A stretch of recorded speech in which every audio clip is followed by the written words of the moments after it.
All right, guys, what are going to be your memories when you jog out on the field here Saturday? I mean, obviously a lot. Just kind of get a lot of, like, just all the family you've had throughout the years, all the support through that, and then all the wins we've had. Kind of going through even some last week, kind of the teammates you've had, kind of the big wins, some of like the cool experiences you've had. Just kind of remembering all those, and really, I think it's a lot of the relationships and just kind of the pride for Purdue.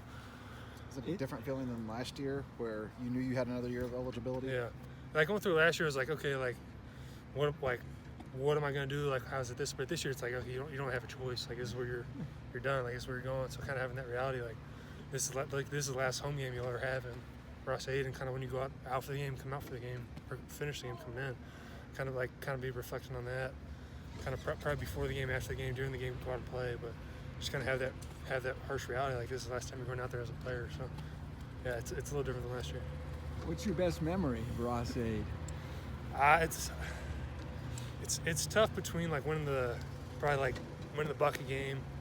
Like I think we won twice here, and then when we beat Michigan State and like you stormed the field again, like at night, kind of having that like kind of between those would be the really cool ones. Kind of having that huge upset, and then the rivalry games. What do you hope the younger guys took away from you over these last couple of years? I think just kind of like the way I approach things, just kind of the process of which I go about, trying to be consistent and do everything the right way, and like not skip over details, not skip over anything. Just kind of the way I approach like kind of football and life, and just kind of go about that, and hopefully set a good example for a lot of these young guys to continue. You've been here through a coaching change, the highs of being in the Big Ten championship game, the struggles at times. Yep. But KJ kind of talked about the guys who stuck that out. What did they kind of say about the people who stayed through this whole process and seen kind of both ends of the spectrum here? I think it's kind of like through that, like first year we weren't very good, and next years we're pretty good. Last years we haven't been great.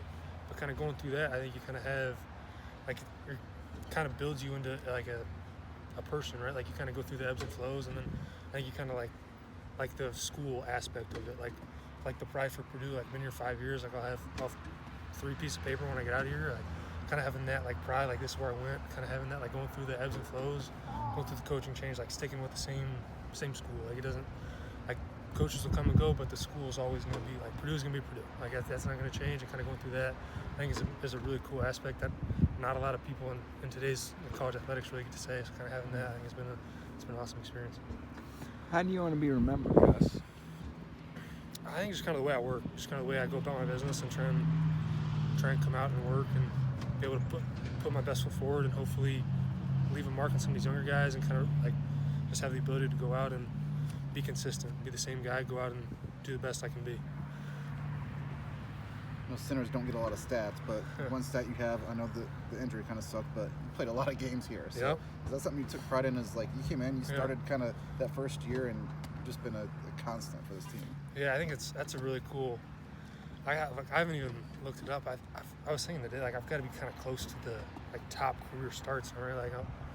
Like if all goes well, I'll get close to 50, which would be just got to be just numbers wise. Like, if you're start for 4 years, like, it's got to be kind of close to that.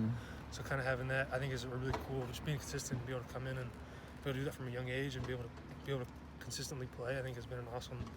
It's been really cool. Just kind of going from being a young guy to now being the old guy. Like, you don't feel like that, but you go through that, and now you're being looked upon in different ways. So I think just kind of being consistent and kind of having that much experience is really cool. When you started for the first time, can you name the other guys you started with you? Yeah, so I started. My first game was my first start was a Friday night game against Minnesota in 2020. It was also Rondale's first game back. But I started right guard. Greg Long was a right tackle. Sam Garvin was a center. Spencer Holstead was a left guard. Grant Herman was his left tackle. Yeah, and then it was actually for like the first play. They tried to get Rondale the ball, and on first start, I'm supposed to go take the guy that has Rondale. Totally miss on that guy, and he hits Rondale. Getting kind of yelled at on the sideline. All right, it's like, coach, okay, fine. Like, you're all right. You're all right. Like, it's your first start. You're okay. Just kind of going through that, like memories like that, like kind of cool experiences. Getting yelled at by Dale Williams? From time to time, yeah. Oh, I've had my share.